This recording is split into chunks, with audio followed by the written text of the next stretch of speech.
Hey guys, Captain Arby here, what is up? Welcome back to this Storytime series. This is probably the most traumatic storytime of the entire series.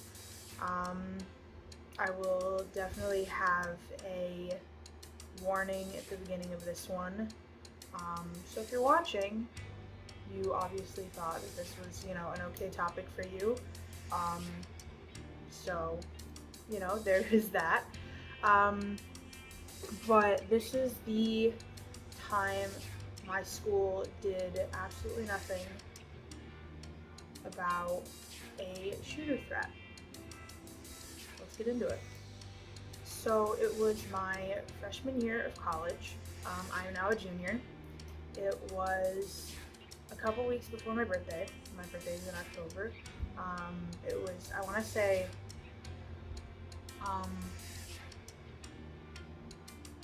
maybe like first week of October. My birthday is October 24th. I had at the time a late class near the top of campus. It's the same college that I currently go to, by the way. They've since changed who the acting president of the college is. So I have more faith in the college and what they would do in a situation such as this.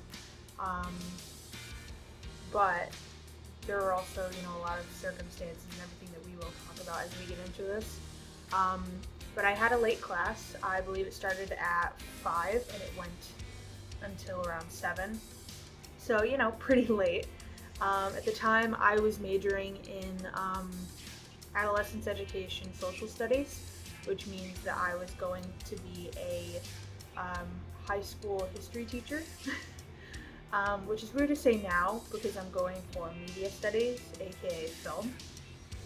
Very different occupation.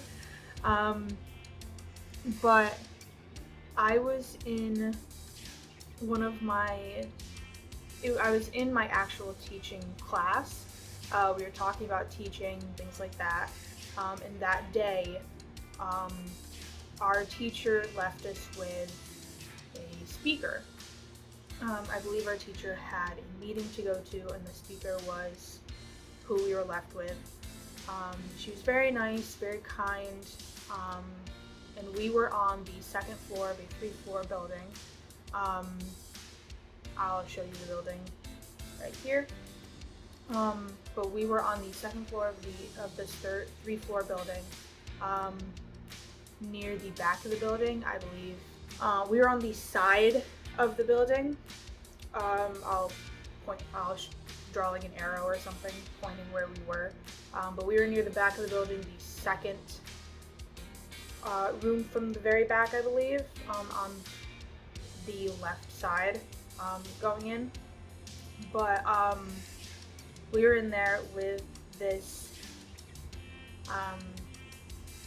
speaker when everyone started getting phone calls and text messages and alerts, and I was one of the last people to get a phone call, but people started answering their phones, and it was an automated alert from the school saying that there was a shooter threat and for everyone to stay in place.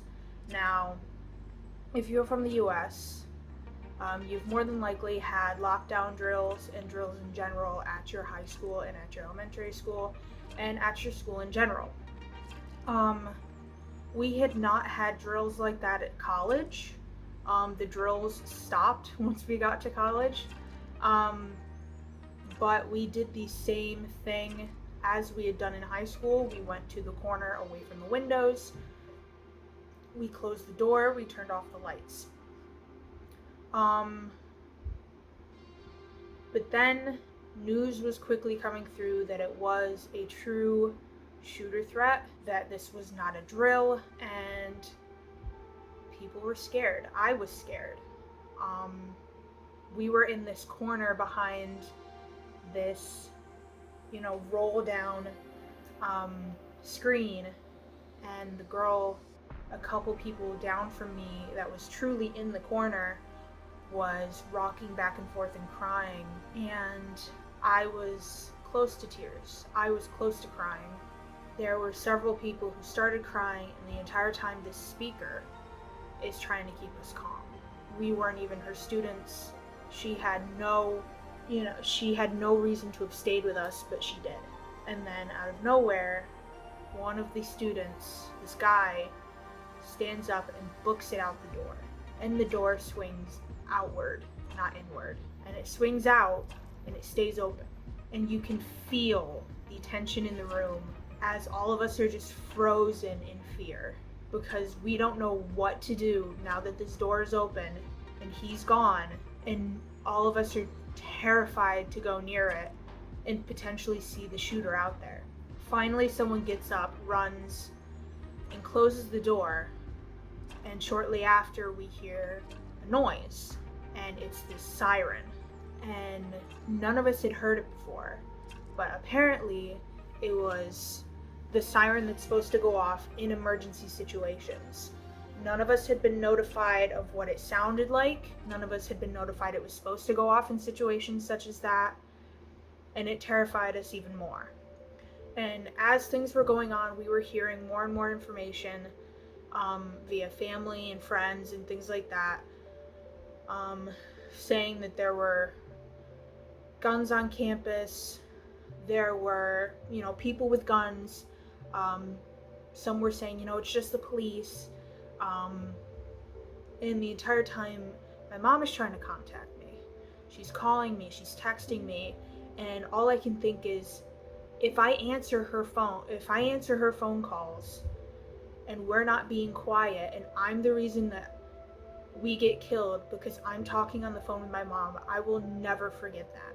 If I somehow survive and everyone else dies because I was on the phone with my mom, I will never forget that.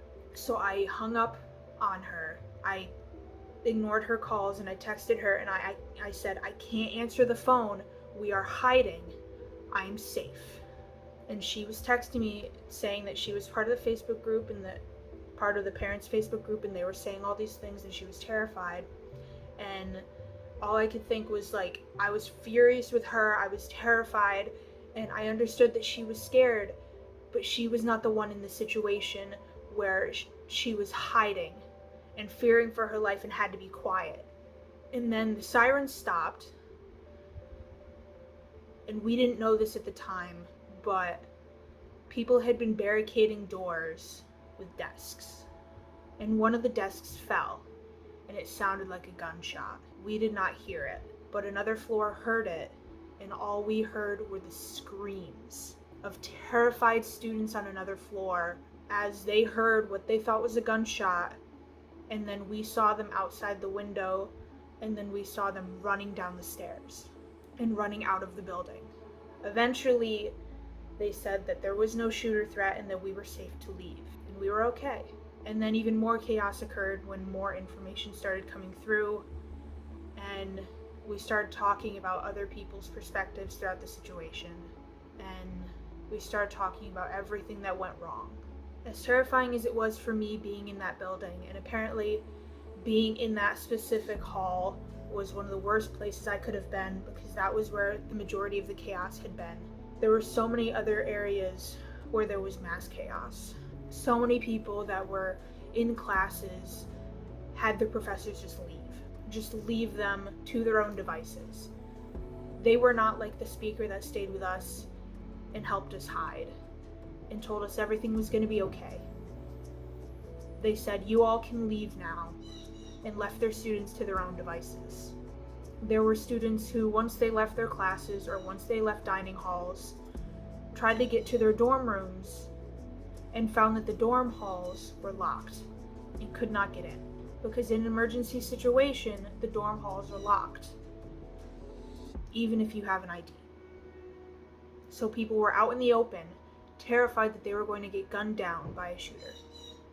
And then come to find out that there was no shooter. We found out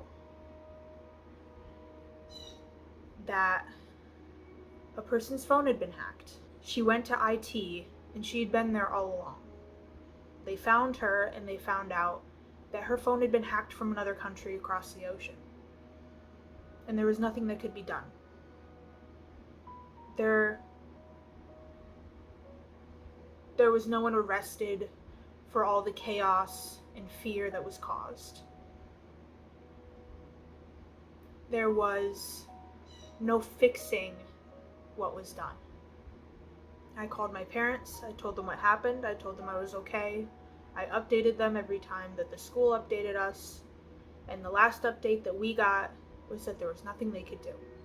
Even though I still go here, even though I still continue to get my degree here, even though I love it here for so many reasons, I still can't help but feel so much anger, so much rage and fear here.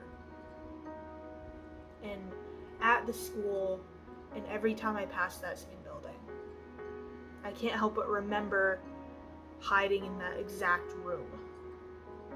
I can't help but think about all the students that will never experience that and think, thank God.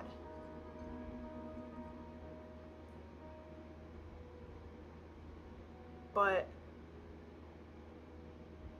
at the same time wonder, why couldn't we get some sort of retribution, you know? Because when you go through something like that, you want someone to pay. You want someone to be locked away. And that didn't happen here. I don't know, I wish I could say that this had a happy ending, but it didn't. And the school doesn't even talk about it. The school doesn't mention that they fucked up, that they don't tell us what to do in an emergency situation. They have emergency situations for fires, they have fire drills, but they have a website for what to do in a fire, but they don't have a website for what to do in a shooter threat.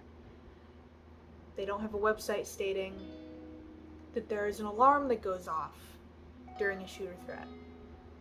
They don't tell you that that alarm goes off during a shooter threat. They don't warn you. And yes, in a way they shouldn't, because if the shooter threat is one of us, they're just as prepared as we are.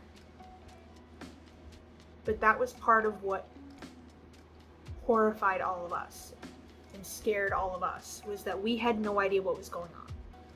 So that's the end of that story time. I know it was a bit more heavy, a bit more serious, but I hope you guys enjoyed. I hope it kind of opened your eyes to what could go wrong in that sort of situation. But yeah, I hope you guys enjoyed. If you did and you haven't already, feel free to subscribe. Thank you guys so much for watching. Feel free to check out my Twitch. All of my social media will be linked below, and I'll see you guys in the next and probably last story time in this series. Bye-bye.